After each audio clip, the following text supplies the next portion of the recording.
सच्चिदानंद सद्गुरु साईनाथ महाराज की जय। श्री सच्चिदानंद सद्गुरु भरद्वाज महाराज की जय। सद्गुरु पूर्णानंद महाराज की जय। సాయిరామ్ మాస్టర్ గారిని ఒక భక్తులు అడుగుతున్నారు, దేవతలని అనన్యంగా ఉపాసిస్తే ఉద్ధరించగల సద్గురువును చూపుతారని ఎందరు అనుభవాలు తెలుపుతున్నాయి. దేవతల్ని కనుక అనన్యంగా ఉపాసిస్తే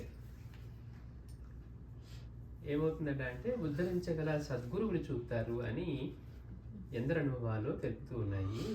మరి దైవమే కరుణించినప్పుడు సద్గురువు యొక్క ఆవశ్యకత ఏమిటి అంటే, మనం ఇష్టదేవతని ఎవరినో ఆరాధిస్తూ ఉన్నాం అనుకోండి, బాగా వాళ్ళని ఉపాసన చేసిన తర్వాత వాడు ప్రీతి చెంది వాళ్ళు ఏం చేస్తారంటే సద్గురువు దగ్గరికి పంపుతారని చెప్పి ఎందరో అనుభవాలు తెలుపుతూ ఉన్నాయి. అసలు దేవతలే వాళ్ళు కరుణించినప్పుడు, దైవమే కరుణించినప్పుడు సద్గురు యొక్క ఆవశ్యకత ఏమిటి అంటే, దాని మళ్ళీ అదంతకు అవసరం అవుతుంది. ఆయన ఇంపార్టెన్స్ ఏంటి? వాళ్ళే ఏదో చేయొచ్చు కదా. ఇప్పుడు మనకి బాబా చేతుల్లో ఉంటుంది. రేగే చిన్నప్పటి నుంచి కూడా సూర్యుడి బింబం మధ్యలో విష్ణువు ఉన్నట్టుగా ధ్యానించేవాడట. తర్వాత ఆయనకి ఎలాంటి అనుభవం కలిగింది? ఆ విష్ణుడే స్వప్నంలో కనిపించి బాబా దగ్గరికి వెళ్ళమని తీసుకువెళ్తారు తనే. అంటే అంతకాలం మరి ఆయన చేసింది విష్ణు సేవ, విష్ణు ధ్యానం, ఇదంతా ఆయన విష్ణువు ఏం చేశాడు? బాబా దగ్గరికి తీసుకెళ్ళాడు. ఈయన కేవలం మేలు చేయాలి లేకపోతే ఈయన ఉద్ధరించాలని విష్ణువే చేయొచ్చు కదా, మళ్ళీ గురువు దగ్గరికి పంపించడం ఏంటి? రామకృష్ణ పరమహంస అయినా అమ్మవారిని ఆరాధన చేసినా మళ్ళీ తోతాపురి అనే గురువు దగ్గరికే వెళ్ళమని. అంటే మనం ఉపాసన చేసే దేవతలు ప్రీతి చెందితే మనల్ని తర్వాత దీనికోసం గురువు దగ్గరికి పంపిస్తారు, సద్గురువు దగ్గరికి. మరి వాళ్ళు ప్రీతి చెందారు కదా, ఏదైనా వాళ్ళే చేసేసి కదా. ఈయన ఆవశ్యకత ఏంటి అంటే దానికి మాస్టర్ గారు చెప్తున్నారు, మన పూర్వపుణ్యాన్ని ప్రస్తుత శ్రద్ధను అనుసరించి లౌకికమైన కష్టాలు తీర్చడం, ధర్మం తప్పినప్పుడు మనను దండించడం దేవతల యొక్క కర్తవ్యం. చూడండి, దేవతల కర్తవ్యం ఏంటి అంటే మాస్టర్ చెప్తున్నారు, మన పూర్వపుణ్యాన్ని ప్రస్తుత శ్రద్ధను అనుసరించి లౌకికమైన కష్టాలు కోరికలు తీర్చడం. దేవతలు మనకి లౌకికమైన కష్టాలు కోరికలు తీరుస్తారట. లౌకికం అంటే ఈ భౌతికమైనవి. అలా కాకుండా ఆధ్యాత్మికపరమైన అనుభవాలు కానివ్వండి, లేకపోతే అటువంటి వాటిని ఎవరు అందించాలో చెప్తున్నారు మాస్టర్ గారు. మన పూర్వపుణ్యాన్ని ప్రస్తుతం ఉన్న మన శ్రద్ధను అనుసరించి లౌకికమైన కష్టాలు తీర్చడం, ధర్మం తప్పినప్పుడు మనల్ని దండించడం, ఇది దేవతల యొక్క కర్తవ్యం. కారణం, సృష్టి అనే క్రియ కొనసాగించడానికి ప్రకటమైన భగవంతుని శక్తులు, పరిమితంగా ప్రకటమైన తత్వాలే దేవతలు. మనకి దేవతలు అంటే అవగాహన లేకపోవటం వల్ల మనం ఏమనుకుంటాం, వాళ్ళే చేయొచ్చు కదా అని అనుకుంటాం. అంటే దేవతలు అంటే ఎవరట అంటే, సృష్టి అనే ప్రక్రియని కొనసాగించడానికి ప్రకటమైన ఏ పరమాత్మ తత్వం అయితే ఈ సృష్టి మొత్తానికి కారణమై ఇన్ని రూపాల్లో చేస్తూ ఉన్నాడో, ఇన్ని రూపాలు ఎవరైతే ధరించి చేస్తూ ఉన్నాడో, ఆయన యొక్క శక్తి ఈ కార్యక్రమాలు చేయటానికి పరిమితంగా ప్రకటమైన శక్తులనే దేవతలు అంటారు. అందుకని సృష్టి అనే క్రియ కొనసాగించడానికి ప్రకటమైన భగవంతుని యొక్క శక్తులు, పరిమితంగా ప్రకటమైన తత్వాలే దేవతలు. ముక్తిని ప్రసాదించడానికి అవతరించిన భగవంతుని కరుణా స్వరూపాలే సద్గురువులు. అంటే ఇప్పుడు ఏమర్థం చేసుకోవాలి మనం? లౌకికమైన కష్టాలు తీర్చడానికి, మనల్ని దండించడానికి మనం చేసే పనులను బట్టి, అంటే మనకి వీటిని ప్రసాదించడానికి ఇదిగో పలానా లోకంలో ఆయన ఉంటాడు, పలానా లోకంలో ఈయన ఉంటాడు, మనం చేసే పనులను అనుసరించి ఏ లోకానికి వెళ్తే ఆ లోకానికి. అంటే ఏంటి? దేవతలకి వాళ్ళ డిపార్ట్మెంట్లు, వాళ్ళ కర్తవ్యాలు ఉన్నాయి.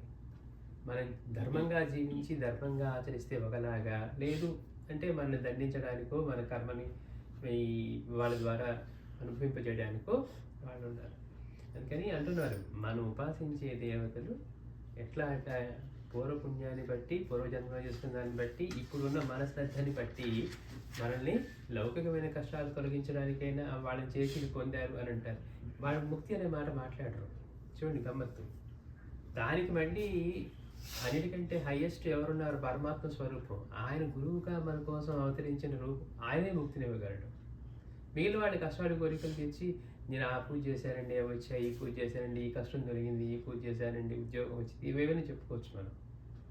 కానీ జన్మ పరంపర నుంచి మన అజ్ఞానాన్ని నశింపజేసి మనకి ముక్తిని ప్రసాదించేవాడు సద్గురువు మాత్రమే. ఎందుకని? దేవతలేమో పరిమితమైన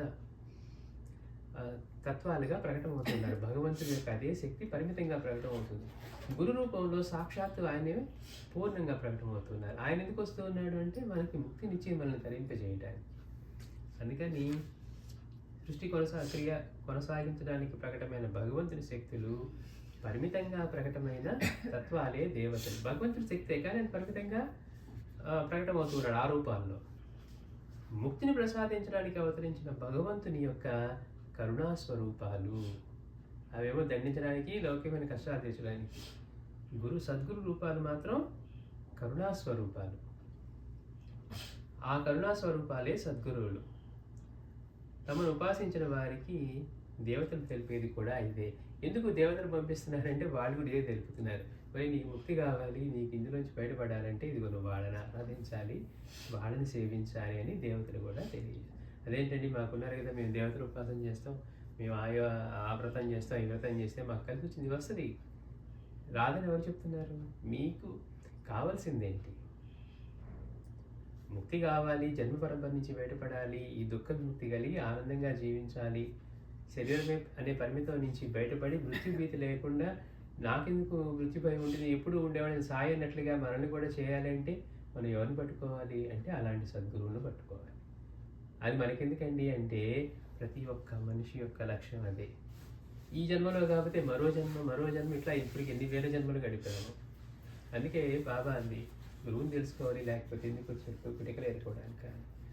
మన యొక్క లక్ష్యం అదే. అది ఎన్నిసార్లు సృష్టి మళ్ళీ ప్రళయం తర్వాత సృష్టి జరిగినా ఇప్పుడు దాకా మనం చేసిన వాటి యొక్క ఫలితాన్ని సూక్ష్మ రూపంలో దాచి ఉంచి మళ్ళీ సృష్టి జరిగినప్పుడు మళ్ళీ అవే ప్రసాదించి దానికి తగ్గట్టుగా మనం జన్మింపజేసి మనుషుల్లోన ఇంకో చోట లేకపోతే ఉత్తమమైన సాధకుడిగానా, అంటే అప్పుడు 3/4 చేశానంటే ఇంకో పావు చేస్తుంటే నేను గృహానికి పాత్రలు అయ్యేవాడిని అని అనుకున్నాం అనుకోండి, అక్కడి నుంచే కంటిన్యూ అవుతుంది. అందుకని ప్రతి మనిషి యొక్క లక్ష్యం ఈ దుఃఖ విముక్తి. అంటే నేను పరిమితమైన దేహాన్ని, నా ఆలోచనలే నేను అనే భావం నుంచి ఆ భగవంతుని చైతన్యమే నాలో నిండి ఉంది అని అనుభవాన్ని పొందే వరకు. మాటలతో మనందరం తెలుసు, కానీ అనుభవాన్ని పొందే వరకు. అనుభవం పొందిన తర్వాత ఈ దేహం ఇప్పుడు రమణ భగవానికి ఆపరేషన్ చేయాలి భగవాన్ అంటే చెయ్యండి, చూస్తూ ఉంటారన్నారట. గొంతుకి చేసినా ఇంకో చోట చేసినా ఆయన చూస్తూ ఉన్నారని తప్పించి సాక్షిగా అయ్యో నా దేహానికి వస్తున్నారే నాకేదో భయం అట్లాంటి లేదా. మనకి చూడండి, చిన్నది గుచ్చుకుంటే మనకి ఈ దేహమే మనం ఉన్న తాదాత్మ్యం.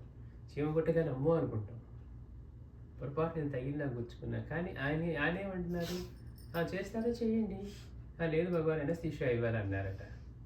అలాంటిది ఏం అక్కర్లేదు అన్నారట. అంటే నేను చూస్తాను అని, అంటే దేహభావం నుంచి సంపూర్ణంగా విడివడి.